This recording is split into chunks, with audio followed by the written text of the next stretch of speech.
People First podcast is a show presented by the people with learning disabilities for our friends and a community. We will talk about issues that are important to us and interview interesting guests to find out new information. This is our way to make a difference.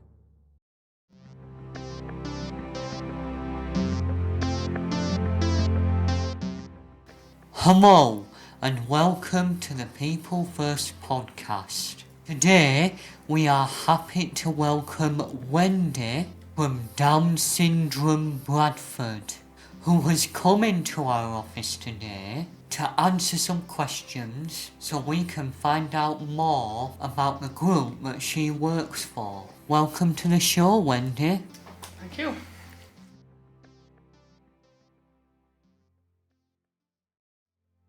What is Down Syndrome Bradford and how did it start? Thank you. Yeah, we are a charity based in Bingley. We're actually called Down Syndrome Training and Support Service. We had the Bradford removed a long time ago now because we have people come from all over, not just Bradford, to use our charity. It started in September 2000, a long time ago. Right. When my son was 2 years old. So I've got a son with Down syndrome. He's 25 now. I was hoping he would come in here today, but it's his only day off work and he'll be chilling on his Xbox. So yes, it started by myself and a few other families who had children who was 2 years old, and it's just grown and grown and grown over the last 20 odd years. It's become a bit big now, yeah. Thank you. What services do you offer? We offer an awful lot of services. Are you ready for the list? Yeah. I've just been speaking to somebody about this morning, so it is a big long list. I'll start off with the fun stuff, I think.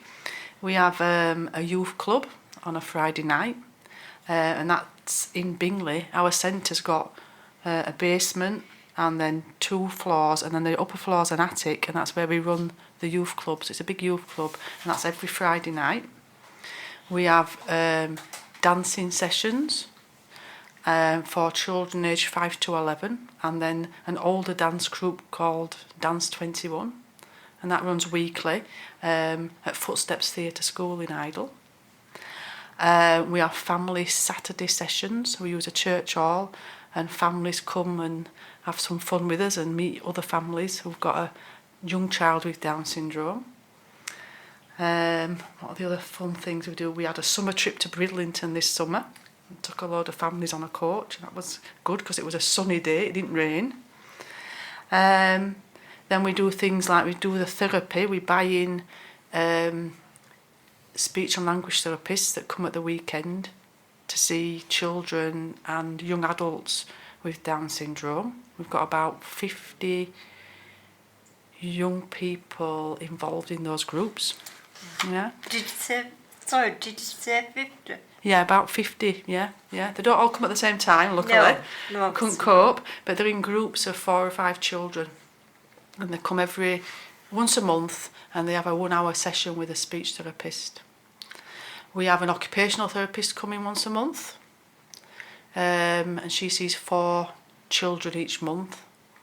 And we have a physiotherapist coming once a month as well. And we do that because it is so hard for children with Down syndrome and other needs to get the therapy that they need through the NHS, I'm afraid. But rather than, I've been speaking to somebody about it this morning, rather than continuing to try and campaign, if we can get the funding, we'll just do it ourselves. Because life's too short, isn't it? But pretty bad that you have to do that. It is. It is. Very bad. But it's so needed, especially since lockdown. You'll have known yourselves that the therapies, they all just disappeared, and then they were just picked up by telephone. And you can't do physiotherapy with a baby by telephone, can you? We do early intervention. Apparently there's been 6 babies with Down syndrome born these last 2 months in Bradford. So children come to us from when they're born, and they come every fortnight with their parents, and we do a lot of early intervention with them. And it's a 5-year intervention programme that I wrote many years ago. And they come and they have all sorts of things that we can think of.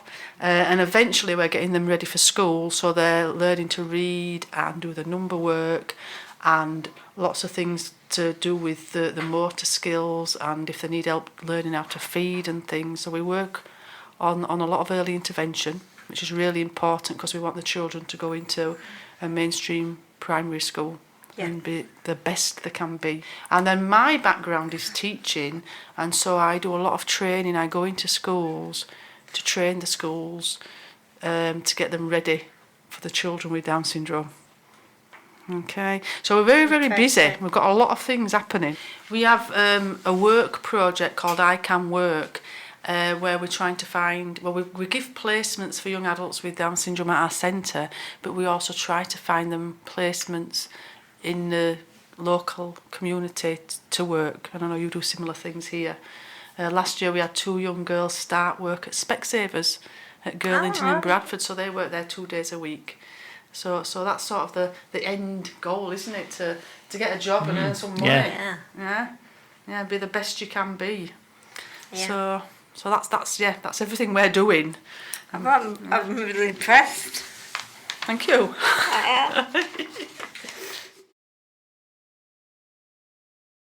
Money to run your services? Well, I suppose it does, but in comparison to what some things cost in this country, it doesn't cost that much really. But it costs us about £13,000 a month. That's for all of our services, so our rent, our salaries, and all the services I've just been listing. So I don't think it's that much really. I mean, it is a lot because you've got to find all that money. But if you think how much it costs just to run just a small school or an hospital or things, it's not that much money really, I don't think. Well, to me it sounds a lot to say it's a month. Yes. Oh yeah, it's scary. You know, if that would cost a year, I'd say, yeah. No, it's a lot of money, but services cost a lot of money, and then there's all the bills, and we have a big building. You've got a building here, and all that costs. Of course.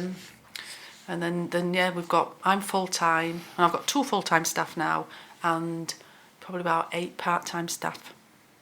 So there's a salaries to pay as well. Yeah. How do you get funding? Do you get funding from National Lottery or fundraise? Both. It's a big challenge, is funding. We employ somebody who does that for us. She's part of our team, so she's sort of doing the finances thing. We have got some National Lottery funding, and we got it in March 2020, just before lockdown, and that's due to expire in 2025. So next year we're going to be trying to find some more National Lottery funding, because that funds about 40% of everything. The rest of it comes from lots and lots of small funding bids that a lady called Charlotte's busy doing all the time, and fundraising events. So yes, that itself is a big job. Yeah, as you can imagine. Yeah. Keep you busy. Yeah. Everything keeps us very busy. Yeah. What kind of training do you offer? That's another big question, is that. I suppose I could have listed it under the services, but we do, over the years, I have written an awful lot of training courses. So like next week we've got something called Introduction to Down Syndrome, and we offer that for free, and teachers and school staff come on that training. And then we've got other courses like teaching basic number skills, teaching children to read, a course on sexuality relationships education, which is really important.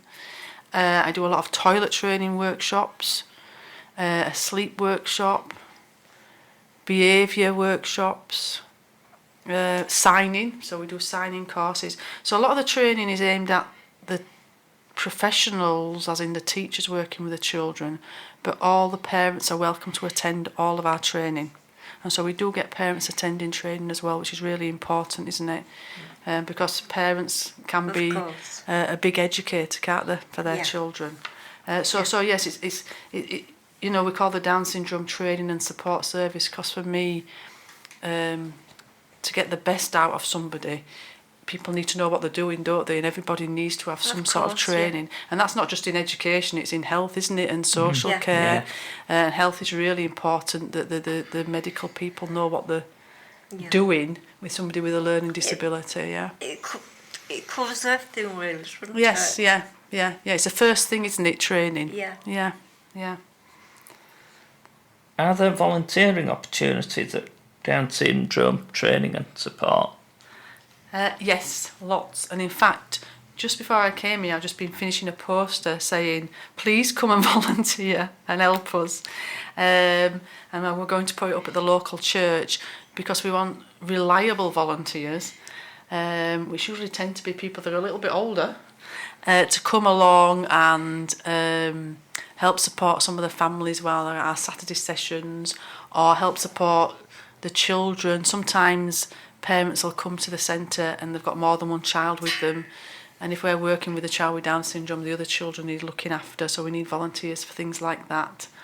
I've asked for volunteers just to bake cakes for us, so that we can have them at our snack time at the centre.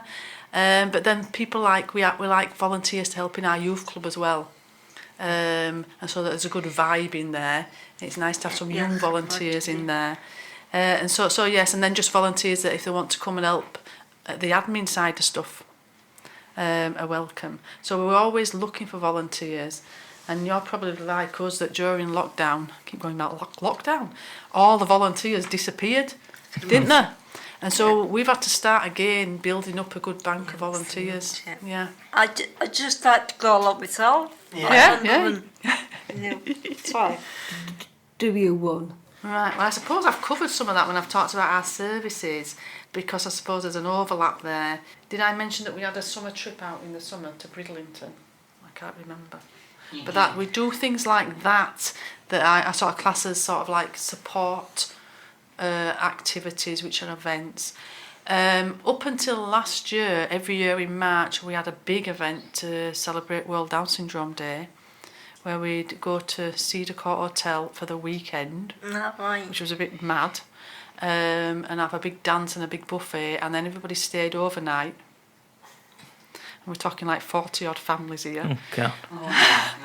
And then the next day was the best, because everybody sort of had arrived for breakfast, and lots of children and lots of breakfast everywhere.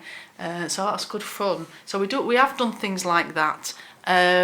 But we replaced it this year with a big fundraising event at Keighley Rugby Union and on at Steeton there.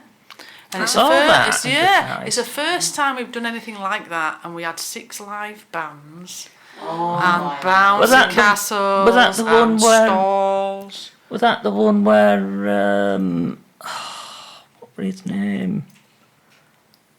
Unless I'm getting mixed up. George Webster. That's the guy. Yeah, I know of George since he was a baby. George came along and opened it for us, and we were really worried because the weather wasn't that brilliant, but we still had a really good turnout, and we raised something like £3,775.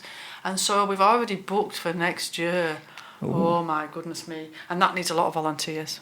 I mean, we needed an army of volunteers just to sort the car park out. Wendy, this event next year is really interesting.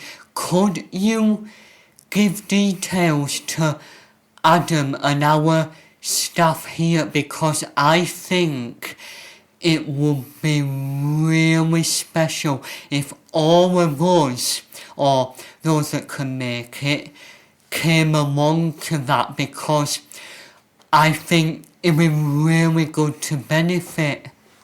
Definitely. It makes me want to cry thinking about it. It was a live podcast, an interview you or maybe a lot of other people, as well as having fun. Yeah, I would just say both. Yeah, you need a stall there, a podcast there, come and dance to all the bands. Oh, yes. Eat the food. Because we've done it at a couple of events. Yes, I've done a few, but not many because they've been on weekends. But from now on, we want to really push out now and start getting out there. Yeah. Yeah. Well, I mean, it was the first time we did it this year, and so now we know what we're doing. It shouldn't be as difficult next year, and we do want to have more stalls there. Yeah. And Yeah, more so- bouncy castles. And Oh, the bouncy castle caused so much grief with health and safety. You just don't believe it. I'm not You do not surprised. believe it. So yes, so it was a bit of an issue with the bouncy castle. I think it had been really windy the week before, and so there was a lot of worry about keeping the bouncy castle safe. so maybe cross that one out. Maybe in its place, maybe like one of those where you're strapped in on like a trampoline and you just once I know what you mean. you stand on a trampoline, a harness comes round you and it's like sat in a swing in the park, but you bounce on a trampoline. I think they're safer. They're very expensive though. Yeah. Look. The bouncy castle was expensive, but they were even more expensive. But now we know how well it went this year, we would really like to be invited next. Yeah. Was it March? It's July the 14th next year. Oh, God, maybe some nice summery weather. Fingers crossed. Yes, that's what we need. Wendy, what is your favourite part of this job? Oh, that's a tricky one. I'll start with working with the babies. I love working with the babies. And we have the babies in on a Monday every fortnight. And I already mentioned we've had 6 new babies born. If all the babies turned up at once that we're working with, we've got about 16 babies. Luckily they don't all turn up at once. But working with the babies and supporting their parents and seeing them develop, I love doing that. I love spreading the word, so it's lovely to be here and talking to you a lot and making your podcast. And I really enjoy going into schools and training teaching staff, because I know then that we are hopefully making a difference to the lives of the children with Down syndrome that are in that school. So yeah, I'm just on a mission, you see. Yeah. Yeah. So I do enjoy my job, yeah. Yeah. What are Down syndrome training and support plans for the future? Oh, to keep going, really. Yeah, to keep going as best we can, and to keep rising to the challenges as they arise. We do want to grow the working project to get some more young adults into employment. And one of our new projects this year is called, we've not given it a full title yet, but it's something like Independent Living Project or Independent Living Skills, because the basement at our centre, we've made a bedroom and a living room and a kitchen, and I've been writing a programme through the summer to work on independent living skills. So we envisage that somebody age 18 plus will come along who wants to learn how to do things in the home to live on their own, and we'll support them through this 10-week programme of doing things. So that's sort of the near future. In the distance future, just to keep going, really. Yeah. Get the funding to keep going. Yeah. It sounds great. Where can our listeners go if they want to find out more information on your service? I think the best place to go would be onto our website. That's got an awful lot of information on there about all the different services and all the training, and also about how to volunteer. Yeah, it's also got information about what Down syndrome is and how to help somebody with Down syndrome on there. So it's at www. Because we've all got to say that bit, haven't we? And it's Down, D-O-W-N, syndrome, Bradford, because we have got the old domain name, .com. So it's downsyndromebradford.com. So we have got the Bradford in there at the end. That's the last of our questions and the end of this week's show. Thank you again to Wendy for coming in and talking to us about Down syndrome training and support.